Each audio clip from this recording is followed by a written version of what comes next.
किन्तु जोंनि बे मानसिया बिबौआ बर'आनोमोन किन्तु गाव दा स्टे खालामबाय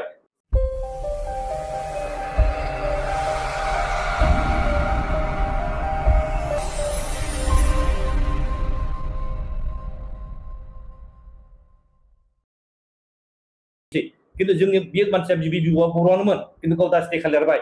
गिबियावनो आं बयखौबो बर' रायजो राजाफोरखौ खुलुमनाय थाबाय आरो आंनि जाय बिथांमोनहा निउज मिडिया लांफैदों बिथांमोनखौ आङो आंनि गोसो सिंनिफ्राय साबायखर बावबाय नंगौ बेखौ बे सार्टिफिकेट एसटि सार्टिफिकेट लानानै गोबां प्रब्लेम जाबाय थानाय गोबां बाथ्रा दान्थेलायबाय थानायखौ गोबाव समनिफ्राय जाबोबाय थानायखौ बयबो मिथिबाय बेखौ बार बार रिपिट खालामबाय थानांगौबो आं सानाखै किन्तु घटनाया जाबाय मा बे जिनिसा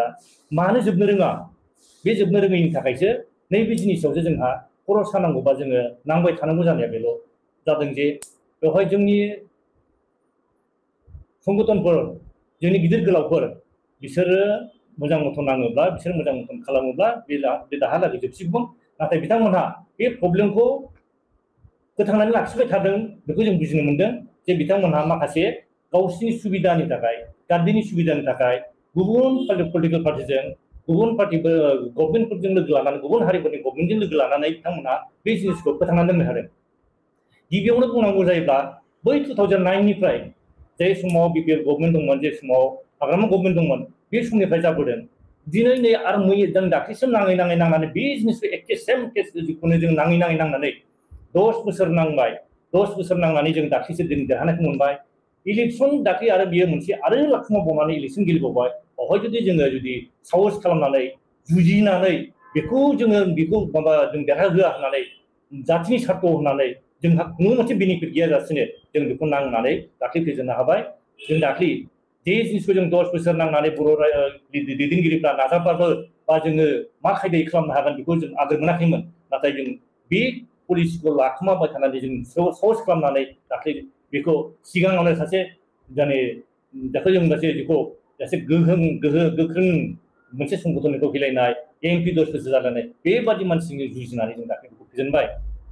दिनै बिसोर थेवबो जेनाखै बे मानसिया दाख्लैसो आरोबाव बे आपिल खालामबावदों हाइकर्टआव आपिल खालामनाय दाख्लै डेट मोननै थांखांबाय बियो नुजायाखै आरो दा जोङो नै सुरनिया कसारिफ्रा दा मोनसे आरोबाव गोदान मोनसे नै मैया दाख्लै 16 तारिखआव मार्चआव बे मोनसे बिसोरो अर्डार दिहुनबावबाय जे दास देखाब्लाबो बै सुरनिया दास देखाब्लाबो बिसोर बे सार्टिफिकेटखौ मोननांगौ दास देखायनो बेबादि मोनसे अर्डार दिहुनबावदों बे अर्डारा मा जागोन होनबा नै दाख्लै थांनानै जों सानदोंमोन जोब्बाय कुमार सरनियाखौ फेजेननाय लोगो लोगो जोब्बाय होननानै जों सानदों जोंनि मानसिफ्राबो सानदों किन्तु जों मिथिगौ जोबाखै मानो होनबा बेजों लोगोसे माखासे इलेक्शन गेलेबावनो जों साबा बिसोरखौ आं दाख्लै आरटिआइ खालामबाय आरटिआइ खालामनायावबो बिसोर इलेक्शन नमिनेसन होदों नालाय बे पेपारखौ बिनायावबो आङो बे अफिसारखौ जों बेसेबां चेलेन्ज खालामोबा आरटिआइनि नियमखौ बिसोर मानिबावासै दाना बिसोरना ओरैबायदि गोसोआव दुखु मोनबाय जे जोंनि गुबुन माबाया सरनिया बा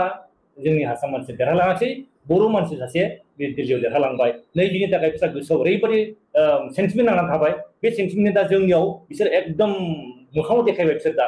जोंनि गासिबो खामानि बा जोंनि गासिबो अफिसनि खामानिफोरखौ मावनो गोसो गैया दा बे इतिमध्येनो आरोबाव बिसोर मा सरनियाफोर दा आरोबाव बेथ' आपिल खालामदों आरोबाव मोनसे नै बेखौ दिहुननानै लाबावबाय जे दास देखायनो लाबावबाथ' बियो जोंनि जाथिखौ असमिया हारिजों बा गुबुन हारिजों एसिमिलेट खालामना होनाय जाबाय असमिया नङा दास होननाय माने जोङो बेहाय आदिबासिबो दास दङ बाङालि दास दङ राजबंसि दास दङ असमिया दास दं बे दास बायदि माने जुदि लायोब्ला जों एसिमिलेट जागोन दास टाइटेलानो जुदि लायोब्ला बेखौ जों कमिउनिटिखौनो नायाखिब्ला जेरै सुरुल कस होननानै मिथिबाय बेखौ बर' कसारि होननानै होदों बिसोरबो बेबायदिनो लाजोबसै होमबा जोंनि बर'आ जोङो लास्टआव जों ट्राइबेल अरिजिनेल बर'आसो जों गोमाहैगोन गतिके जों ओंखायनो बेखौ होनो हाया जों होआ खिन्थु ट्राइबेल सुबुंखौ बिसोरो बिदों ट्राइबेल समाव बै समाव सिलापथानि मिथिङाव 2002आव बिसोर जेला माबा लादोंमोन अडिअ लादोंमोन जे नोंसोर माने जाय मानसिया ट्राइबेलखा बर'खा राभाखा बिसोरो जेबो प्रब्लेम गैया नोंसोर गावबागाव अरिजिनेल फैफिन होनबानो ट्राइबेल मोनफिनखायो होमबा अरिजिनेल टाइटेल फैबानो नोंसोर मोनफिनखायो दा बिसोर सरन लादों होननानै शंकरदेव सरन लानायाव शंकरदेव धर्म लानायाव जोंहा आपत्ति गैया बा जोंहा जेबो बुंनाव गैया शंकरदेव लानानै नोंनि ड्रेसा था नोंनि भाषाया था नोंनि कालसारा थानांगौ जेरै गुबुन धोरोम लादों खिन्थु कालसारा दं जाथिया दं भाषाया दं बे थानायखाय खिन्थु जै सरनिया सम्पदि सरनिया लादों भाषाबो गैला टाइटेलबो गैला होमबा नों माजों गावखौ आइडेन्टिफाइ खालामना होनो जे आं बर' होननानै हय दा जों मोनथिनो मोनदों बै समाव दास देखाजों लादों ओंखायनो बिसोर दास देखा होनदों रेखा रानि दास लिरदों किन्तु बियो उनाव बर' होनदों जेला बर' नोंसोरबो जायहा लानो गोसो बर'ब्ला रेखा रानि दास बर'नि बिफाया सुरेन्द्रनाथ दासआ बियो बर' ओंखायनो बिनि फिसालाफ्रा जोंबो होनदों दा जायहा सोरबा सार्टिफिकेट दास लिरबायब्ला देखा लिरबायब्ला बिसोर गावसोरखौ दा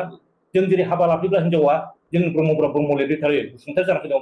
बसुमतारी ब्रह्म लिरफैयो बेबायदि नोंसोरबो बेबायदि लिरबानो बे टाइटेल प्रब्लेमा सल्भ जायो किन्तु बिसोर बेखौ लानो गोसो गैया बिसोर मा जों दास देखायनो लागोन नोंसोर दास देखायनो लायोब्ला जोङो नोंसोर बर' जायाब्ला नोंसोर बोरैथो मोननो सरनिया जायोब्ला सरनिया नटिफाइड नङा ओंखायनो जों बे जिनिसखौसो जोङो जेनुइननेसखौसो जों नागिरदों जेनुइन जानानै फैयोब्ला जोंहा बुंनांगौ गैया आरो बिसोरो मेम'रेन्डाम होबाय थादों बै समनिफ्रायनो जे जोंनो एसटि सार्टिफिकेट जोंनो एसटि होनांगौ होननानै बिसोर मेम'रेन्डाम होदों जेला बे मेम'रेन्डाम होबाय थादोंब्ला बिसोर बे मेम'रेन्डामखौ खालामनानै लाना फैदों दिल्लीनिफ्राय खालामनानै लाना फैयोब्ला जोंहा जेबो बुंनांगौ गैया बिसोर बिराद मेम'रेन्डाम होदों आरो बिसोर बे सरनिया कसारि माने बिसोरो गावसोरना मा टाइटेल मा संस्कृति मा माबा सोलियो समाज सोलियो बे गावसोरना नलनि देखा बे लिरनाय दङ आरो ट्राइब्स अफ आसाम होननाय दङ बेवहाय जोंनि टाइटेला मा बर'फोरनि टाइटेला मा बे रोखा दङ जों बेफोरखौ नांजोबबाय दा खिन्थु दा नैबेखौ होबावनाया सानबाय मा सिगाङाव होनाया जाहैदों 2009आव प्रमिला रानीनि दिनाव होबाय जे बिसोरो सरनियाफोरनोबो बिसोर बिबाय थादों किन्तु हय सरनियाफ्रा बिदों किन्तु बिसोर नटिफाइ जायाखै बिसोर नटिफाइ जायाबालानो बिसोर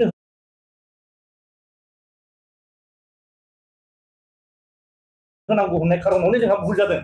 जे आसल बर'ब्ला नोंसोर बर' जानानै फैफिनदो बर' टाइटेल लायना लादो ट्राइबेल थुनखौबो रेजिस्ट्रेसन लाखाबाय टाइटेल बर' जानानै फैफिनदो किन्तु बिसोर फैयाखैब्ला बोरै मोननांगौ नटिफाइ जायाब्ला साप'ज जों बुंना लादो जों बर' जोंनि बर' एखे आसामावनो कार्बि आंलंआव जोंनि बर'जों डिमान्ड खालामगासिनो दं जोंना एग्रिमेन्टआवबो दङ दिनै कार्बि आंलंनि बर'खौ मानो एसटि सार्टिफिकेट होआखै दिनै बिसोरा जेबो नटिफाइड बे जायगानिबो नङा बा बे जायगानिबाबो बिसोर नटिफाइड नङा दा बे जायगा बा बिसोर जेबो माबा गैया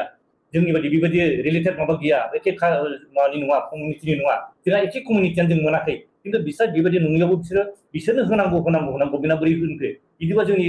6 जनगोष्ठीया बिदों बिसोरनोबो होदो आरो जोंनि कार्बि आंलंखौ होदो बे जुदि सरनियाफोरनो होलाबायनो हायोब्ला बे सरनियाफोरनो होनो हायो दा सरनियाफोरनो होनाया ओरैबायदि बेखौ लाबोन खालामनाय जों बेखौ बुजिनो हागौ जे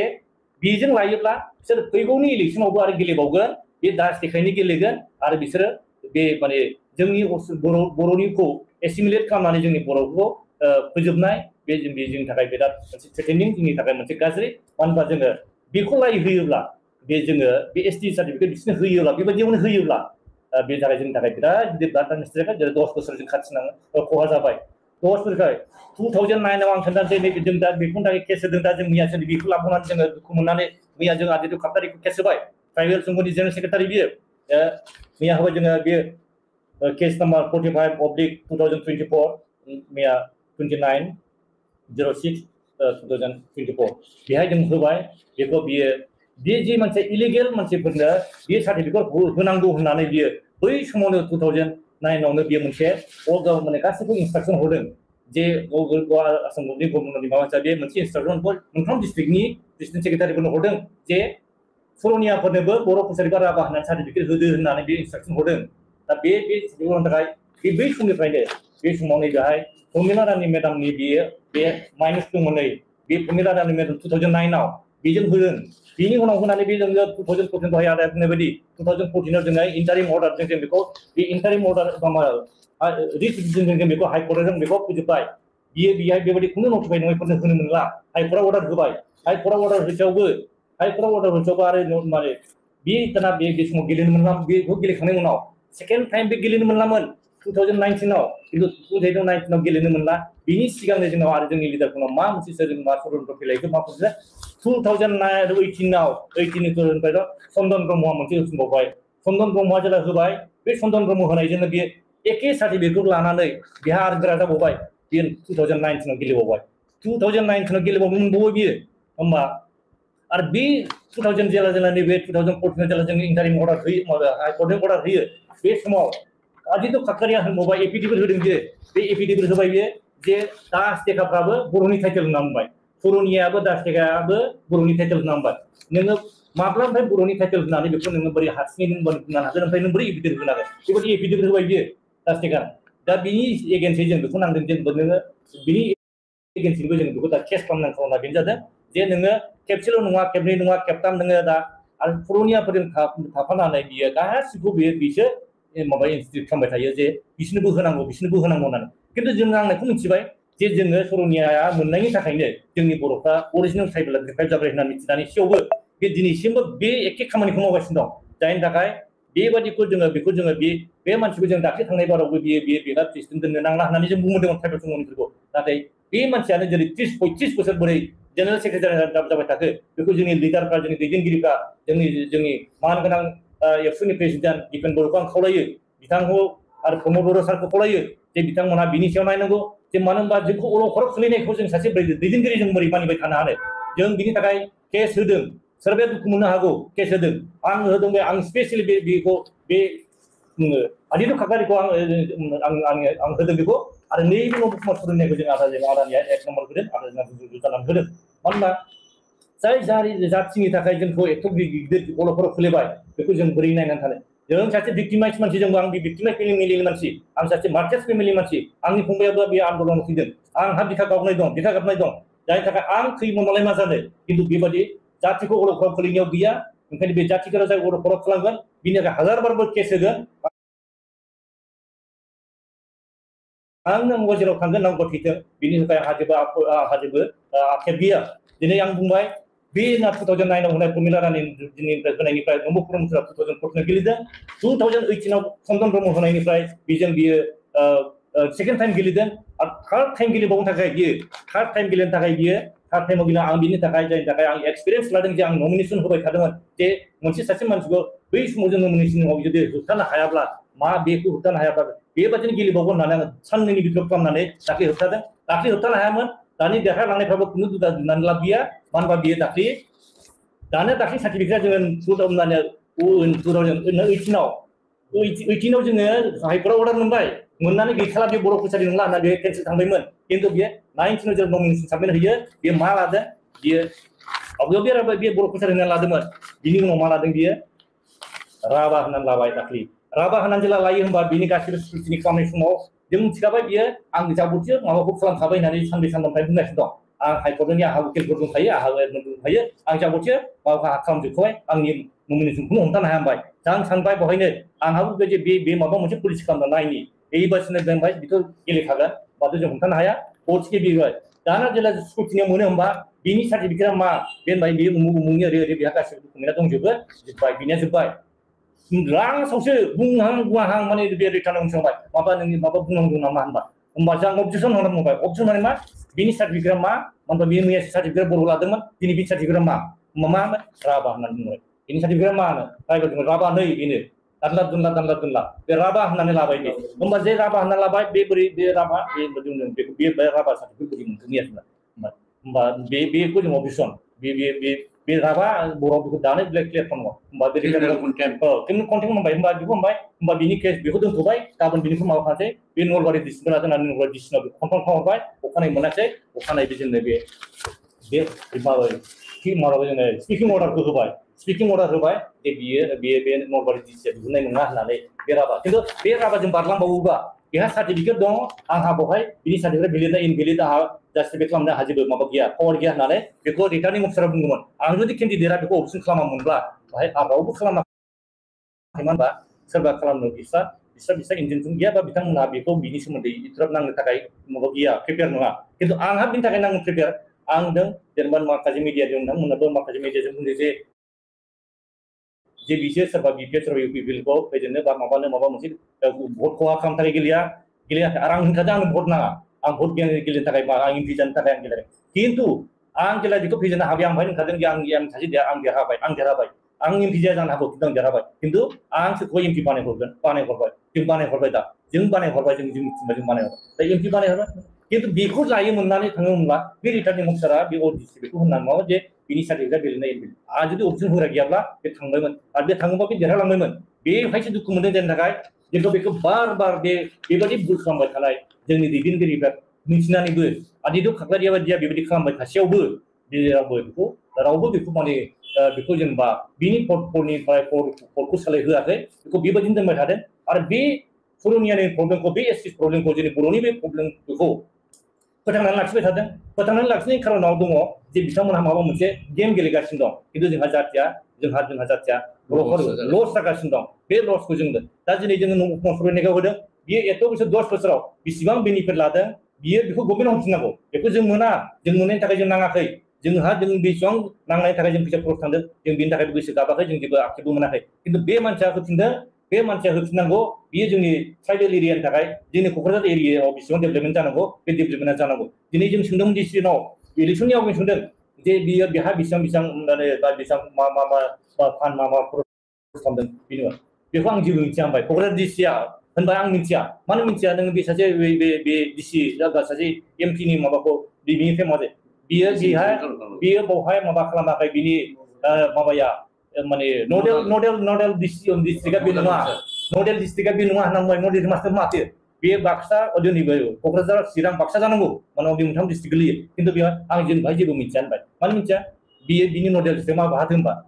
नलबारि होनबाय नलबारि आउटसाइड बिटिसि बे आउटसाइड बिटिसि बे गाव जे जायगायाव थायो बे जायगायाव बिटिसि खामानिखौ मावगासिनो दं जायनि थाखाय बे माबा सार्टिफिकेट दिहुननाय माबा माबानाय दा जायनि थाखाय जोंनि मानसिफ्रा जों रावबो मिथिया जे बेसेबां थाखा खरस खालामदों मा लामा मावदों दालां मावदों जों बर' एरियायाव हक हारसा एरियायाव हक बा जिखुनु बिटिसि एरियायाव माबोरै मा मावदों बिनि जों जेबो सिन्था गैया जों नुवाबो मिथियाबो मानो होनबा बियो बिनि नडेल अफिसाव बहायसो जों डिसिनाव होदोंमोन बेखौ जे जोंनो बे माबाखौ नांगौ होननानै डिसि ओमफ्राय बहाय आं बे नडेल अफिसार बे नङा होमबा नायदो दा जोंहा बेबायदि गोबांथार जों बिराद प्रब्लेम दा बे दिनैया जों दा जे बे फाइट नांनायाव बे मोनसे रिलेटेड जों बिराद दं दा बहाय जों दा दाख्लै 6 सिडुलनि खोथा फैदों गुबुननिफ्राय दाराय फैनायनिफ्राय बहाय दं दिनै जों बे खोथाखौ बुङोब्ला गुबुन सानाव बुंगोन खिन्थु दिनै बे एसटि जातिफ्रा जों नम्बर कुमार सरनियाखौ केस होबाय मैया बियो 46/2024 मैयानि केसाव मैयानि तारिखआव 9/29/06/2014 24 आरो खोथा 46 दा बे सानै मानसिखौ जों केसखौ होबाय आरो बिनि बादै जों दा नैबेनि थाखाय जों गुवाहाटियाव केस होनांगौ मानो होनबा जे जिनिसखौ नटिफाइड नङि मानसिफोरनो सार्टिफिकेट होनो मोना दास टेका हिसाबै मोना बे जिनिसखौ जोङो आवगायावनो जोङो बेखौ WPDआव खालामखाबायमोन खिन्थु बिसोर बेखौ हराखै आरो हरैनि खारना मा बिसोर बेखौ फोथांनानै लाखिदों मानो होनबा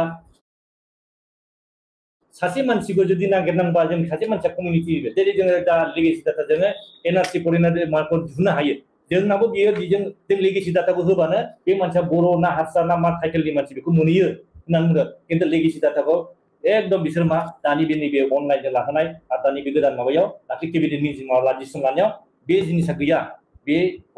लेगेसि डाटाखौनो होआखै लेगेसि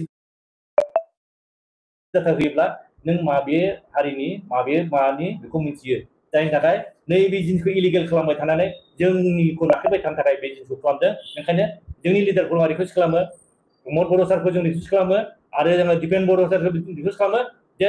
पुरुनियाफोरनो होयोबा लेगेसि डाटा नायनानैसो ट्राइबेल सुबुंखौ होनांगौ होननानै बुंनांगौ लेगेसि डाटा नायदो बे मानसिया अरिजिनेल बर'बा आरो जोबनायाव बियो बै गावनि टाइटेल अरिजिनेल टाइटेल बिबै बिबौनि टाइटेला मामोन बेखौ लानांगोन नैबे जिनिसखौ लाफादेरनाय